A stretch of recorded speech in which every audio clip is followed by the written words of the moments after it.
Let's get reaction to the arguments over the president and his state of mind from senior political analyst Britt Hume. Good evening, Britt. Your thoughts on all this? Hi, Brett.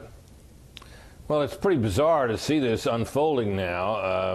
After all, if you look at Donald Trump's behavior going back decades, the one thing about it is that it's consistent. One might argue stable. He's always acted the way he acts now. He's always been thin-skinned. He's always been remarkably childlike in his reactions to things, and that's playing out in his presidency. And you can make a case, Brett, if you were a Trump critic, that he is temperamentally unsuited to the job, but temperamentally unsuited is not the same as mentally unfit, and it certainly isn't the same as mentally unstable.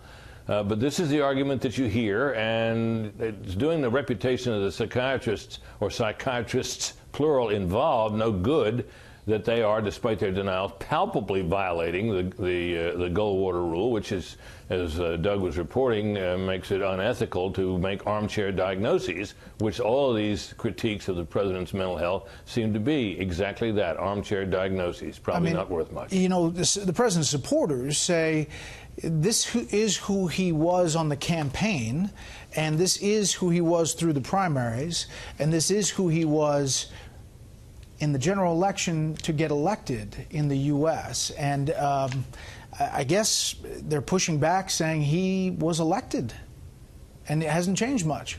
Yeah, people had a sense of him. I think that's a reasonable interpretation.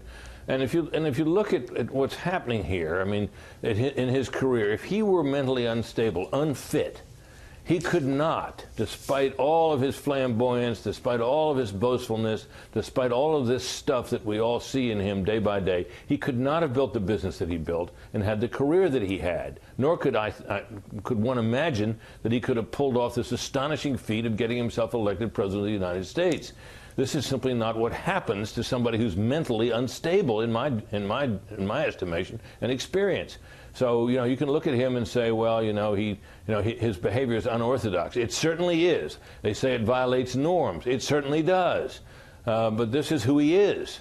And it doesn't really add up to a case that he's mentally unfit for office or unstable, in my estimation anyway. Britt, as always, thank you.